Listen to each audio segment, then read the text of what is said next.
여러분 안녕하십니까? 뜻깊은 어버이날 보내고 계십니까?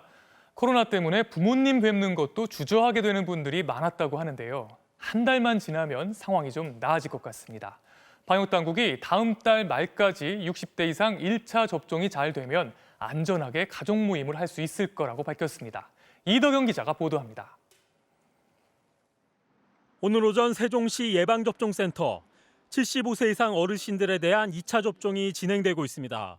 카네이션을 달고 순서를 기다리던 어르신들에게 정은경 질병관리청장이 인사를 건넸습니다. 2차까지 맞으시면 훨씬 더 많이 안전해지실 거예요. 백신을 맞으면 마스크를 벗어도 되냐 기대 섞인 질문도 나왔습니다. 이거 안 써도 되긴 하죠? 아니요, 마스크는 쓰셔야 돼요. 코로나에 걸릴 확률이 확 떨어지기 때문에 많이 안전한 건 많이 있는데 전체적으로 안전해져야 마스크도 벗으실 수 있어서.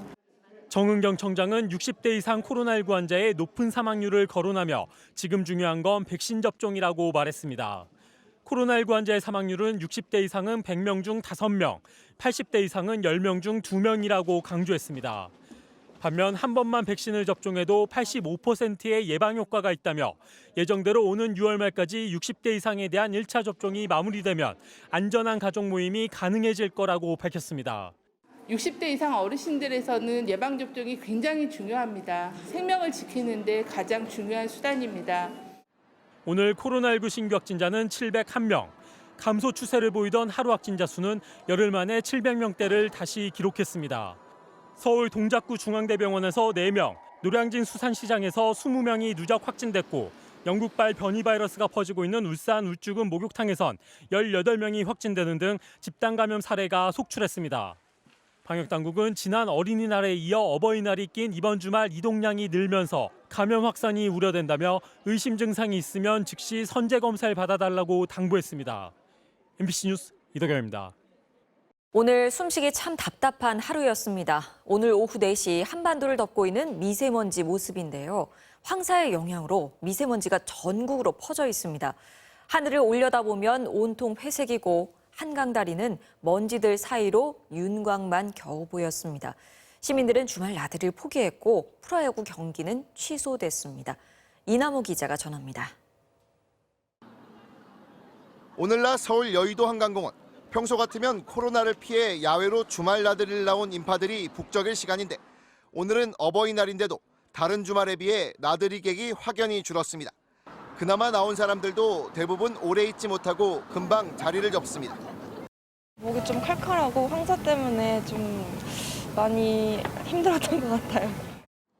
한강변에 놓인 벤치를 휴지로 훔쳐보니 검누런 모래먼지가 한가득 묻어나옵니다. 서울 남산에서 내려다본 시내는 온통 잿빛으로 흐릿하기만 합니다. 어디가 어디인지 알기도 어려울 만큼 가득한 먼지. 평소라면 깨끗하게 보였을 한강 다리도 오늘은 윤곽만 겨우 가늠할 수 있습니다.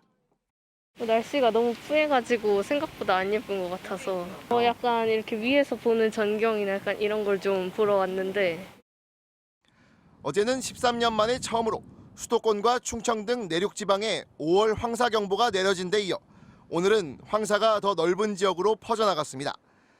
경상도와 제주도 등 총 14개 지역에 황사 위기경보 주의가 내려졌고 미세먼지도 하루 종일 매우 나쁨 수준을 기록했습니다. 어제 황사로 취소됐던 프로야구 경기들은 오늘도 제대로 치러지지 못했습니다. 당초 오늘 몰아서 열기로 했지만 9경기 중 낮에 열기로 한 4경기는 취소되면서 야구팀들은 일정 조정에 골머리를 앓게 됐습니다. 이번 황사는 오늘 밤까지 기승을 부리다가 내일 오전 중서부 지역부터 차차 물러갈 걸로 보입니다. MBC 뉴스 이남호입니다. 이 모습 기억하십니까? 4년 전 발달장애인 특수학교 설립을 반대하는 주민들에게 어머니들이 이렇게 무릎을 꿇었었죠. 어머니들의 이런 헌신 덕에 결국 학교가 문을 열었는데요. 오늘 어버이날을 맞아 전동혁 기자가 그 어머니들을 다시 만났습니다. 지난 2017년 서울 강서구 발달장애 학생을 위한 특수학교를 짓게 해달라고 한 어머니가 무릎을 꿇었습니다. 여러분께 여기 무릎 꿇고 저희가 학교를 짓게 해달라고 사정하겠습니다. 다른 어머니들도 무릎을 꿇고 울면서 호소했습니다. 하지만 주민들은 강하게 반발했습니다.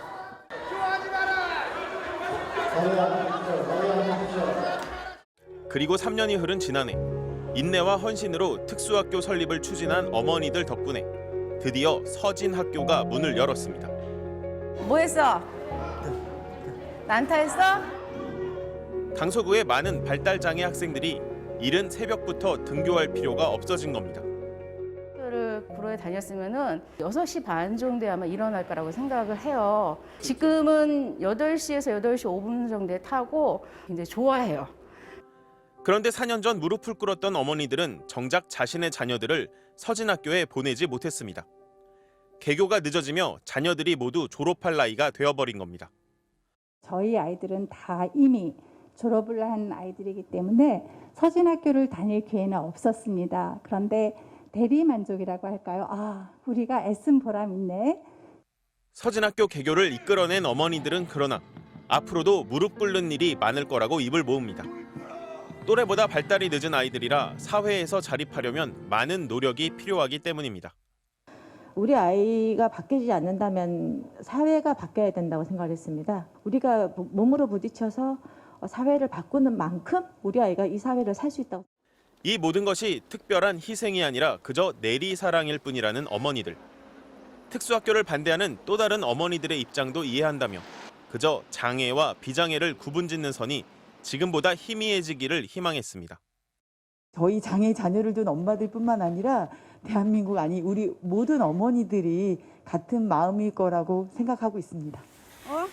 MBC 뉴스 전동혁입니다. 오늘이 어버이날이라 더 안타까운 사람들이 있습니다. 부모님이 요양원에 계신 분들인데요. 코로나로 면회가 제한돼서 길게는 2년 가까이 부모님을 못 만났다고 합니다. 오늘 카네이션을 들고 부모님을 찾았지만 유리창 너머로 손 한 번 잡을 수 없었다고 하는데요.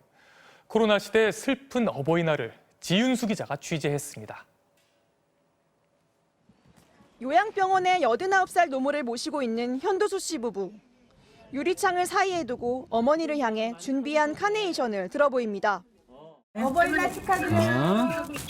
어머니 꽃 좀 보세요. 코로나 방역 때문에 면회가 금지된 지 1년여. 오늘 같은 날 손 한 번 잡아드리지 못해 가슴이 먹먹합니다. 일주일에 한 번씩 같이 간식 먹고 손잡고 노래하고 저희들 오는 게 낙이신데 그 낙을 못 누리신 지가 지금 벌써 1년 6개월이 되셨고 너무 마음이 아프죠. 끼니는 안 거르고 잘 챙기는지 늘상 어머니가 하던 걱정이었는데 이젠 머리가 희끗해진 아들이 챙깁니다. 어머니 아침에 뭐 드셨대? 어제는 잘 주무셨나? 코로나 이후 두 번째 맞는 어버이날. 요양원 곳곳에선 유리창 너머로나마 부모님 얼굴을 보려는 보호자들이 줄지어 앉았습니다. 직접 카네이션을 달아드리지 못하는 대신 쪽지에 그리운 마음을 적어 전합니다. 너희들 보니까 내 마음이 확 풀린다. 아주 기분이 좋다. 코로나가 아니었으면은 아버지 손도 잡고 부축하고 걸어보고 했을 텐데 그전에는 화상통화를 했었는데 그나마도 이렇게 면회할 수 있어서 너무 좋고. 정부가 요양병원 등에서 백신 접종이 완료된 이후 제한적으로 대면 면회를 허용하는 방안을 검토하고 있어 이르면 이달 말 이후엔 면회가 가능할 것으로 보입니다. 할아버지 빨리 코로나 없어지고 같이 밥 먹을 수 있었으면 좋겠어요. 다음 어버이날은 올해와 다르기를 바라면서 가족들은 떨어지지 않는 발걸음을 돌렸습니다. 손 한번 이렇게 잡아볼까? 내년엔 직접 잡으셔야지 이제. MBC 뉴스 지윤수입니다. 네, 오늘 어버이 관련 이야기 하나 더 전해드리겠습니다. IMF 당시 많은 아버지들이 직장을 잃고 힘든 시간을 보냈죠. 그런데 이번 코로나 사태에는 유독 일하는 어머니들의 실직이 많다고 합니다. 왜 그런 건지 정진욱 기자가 취재했습니다. 초등학교 방과 후 강사 김모 씨. 작년 봄에 만든 출석부는 결국 한 번도 불러보지 못했습니다. 코로나로 수업이 전면 취소됐기 때문입니다. 언제든지 학교가 문을 열게 되면은 저희는 수업하러 가야 되니까 그렇게 작년은 그냥 시간을 거의 다 보내고. 40대 방과 후 교사 이모 씨도 지난해 수업 대신 방역 업무로 생계를 꾸렸습니다. 중학생 아들까지 챙겨가며 어렵게 버텼지만 코로나는 너무 길었습니다. 프렌드 치킨을 시켜달라고 하면은 그냥 그 마트에서 파는 에어프라이어 돌릴 수 있는 치킨 사서 돌려주고 집을 팔았어요. 집을 팔아서 전세로 이사 갔습니다. 대부분 여성인 방과 후 강사들의 월 수입은 코로나를 거치며 216만 원에서 13만 원으로 무려 94%나 감소했습니다. 실제 코로나 고용 한파는 여성에게 더 가혹했습니다. 외환위기나 금융위기 때는 남성 실업률이 여성보다 더 크게 올랐지만 이번에는 정반대로 여성의 실업률이 더 많이 증가했습니다. 과거엔 남성 비중이 높은 건설 제조업의 타격이 컸다면 이번엔 여성 비중이 높은 교육, 서비스 등 대면 업종의 피해가 컸기 때문입니다. 여성 중에서도 엄마들이 더 힘들었습니다. 자녀 수가 많을수록 고용률은 떨어졌고 특히 초등학생 자녀를 둔 엄마들의 일자리가 더 많이 줄어들었습니다. 재택 수업이 늘면서 육아 부담 때문에 일을 그만둔 엄마들이 많았던 겁니다. 이런 부분을 좀 지원하기 위해서는 보육시설 확충이라든지 아니면 재택근무 같은 유연근무제를 기업들이 좀 더 활발히 적용할 수 있도록. 한국은행은 여성 비중이 큰 서비스업의 경우 자동화 도입으로 코로나 이후에도 고용 충격이 지속될 가능성이 크다고 지적했습니다. MBC 뉴스 정준익입니다.